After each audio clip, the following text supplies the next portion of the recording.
Chairman, and thanks to all for being here. And good morning. I want to thank the China Task Force for organizing the critical hearing from the outset, I would say, of this devastating crisis. The Chinese Communist Party has suppressed, misrepresented, and falsified information necessary to prevent a pandemic. As a result of the CCP's cover-up, more than 120,000 Americans have lost their lives and millions more have lost their jobs. Congress has appropriated trillions of dollars to mitigate the social and economic costs of China's intentional concealment of the coronavirus, but we do not yet know the full cost. The emergency's long-term effects on the United States cannot be overstated, and I believe that the Chinese Communist Party must pay for the deadly impacts of its actions. The American people deserve the compensation owed to them under international law. Now, international law makes clear through, frankly, the international health regulations that were agreed to after SARS, makes it clear that injured nations are entitled to seek compensation for suffering caused by the concealment of public health information. Holding the Communist Party financially accountable is the only way to deter the release of another killer virus on the global community in the future, ensure the Communist Party stops violating international law, and provide compensation to the American people and government. Many of my colleagues have called for international lawsuits against China. And, while I strongly support their efforts, I have to tell you that the Foreign Sovereign Immunity Act would block that unless it were significantly amended. China has also repeatedly demonstrated that it will not abide by the policies and procedures of international institutions.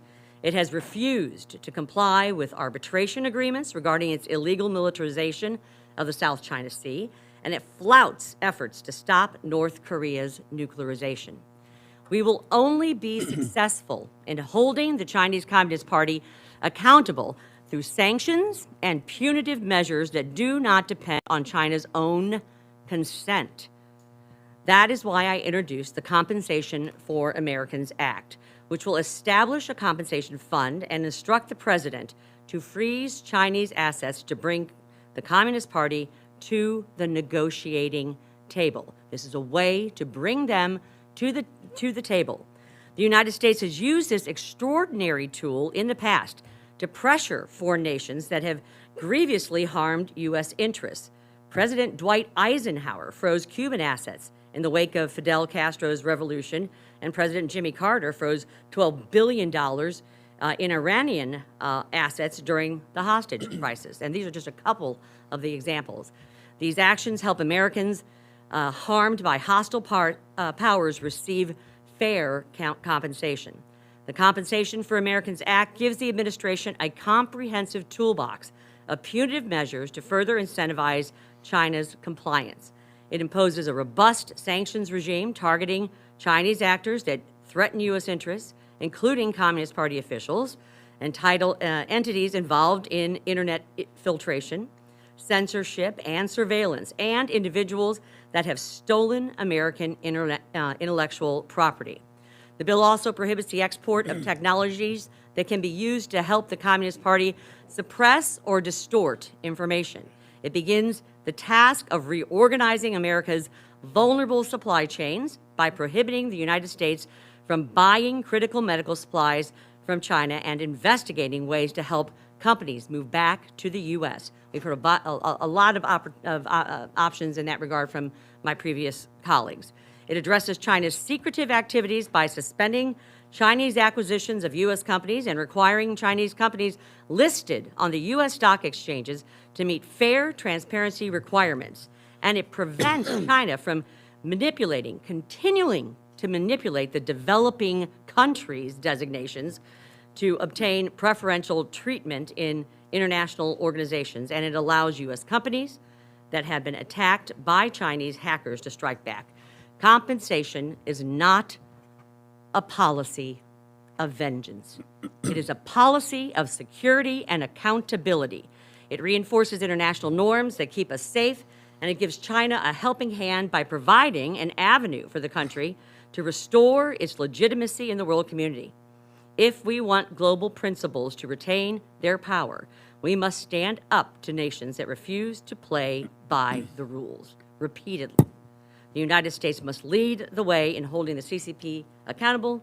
Americans deserve justice, and the world deserves leadership. I urge my colleagues and this task force to consider and support the Compensation for Americans Act. And I thank you, Mr. Chairman. Yeah, thank you, Ms. Wagner. It's a very intriguing idea.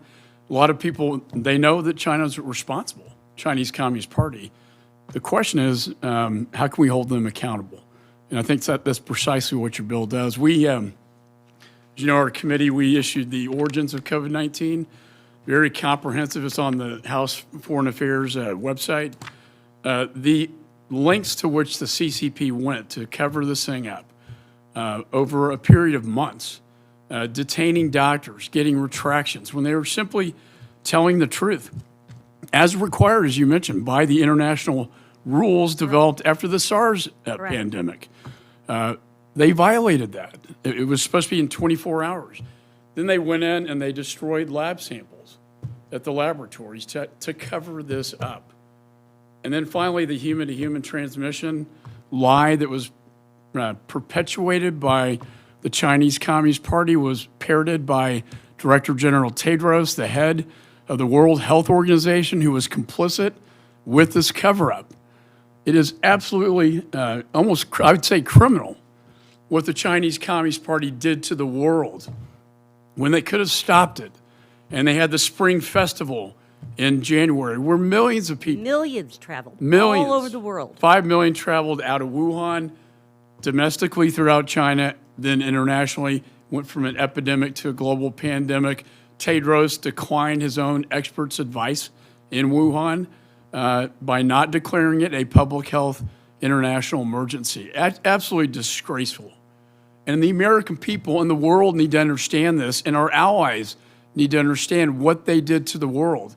So I congratulate you on this excellent bill that actually uses historical precedent. Correct. That's been used previously that I think is better than some of the other remedies that we've heard about, because people at the end of the day are they're, you know, once they read this, they're so enraged. They want to know, what are you doing about it? And how are you going to hold them accountable? And Mr. Chairman, and the thing about the Compensation for Americans Act is we fight them on our own turf with our own tools. They pay no attention to international law, treaties, acts, anything that's been passed. Suing them, while noble, the Foreign Sovereign Immunities Act blocks that. So we have control when we're looking at the assets that are here, the sanctioning powers, the other things. And really, to me, this is a way to drive them to the negotiating table. If they want to, if we were to put that kind of pressure from within the United States of America on the CCP, I think they would sit down and we would be able to put together a compensation fund. I cannot tell you how it would be used, whether this is something that the money would go to the U.S. government, it would go to individuals who had lost loved ones.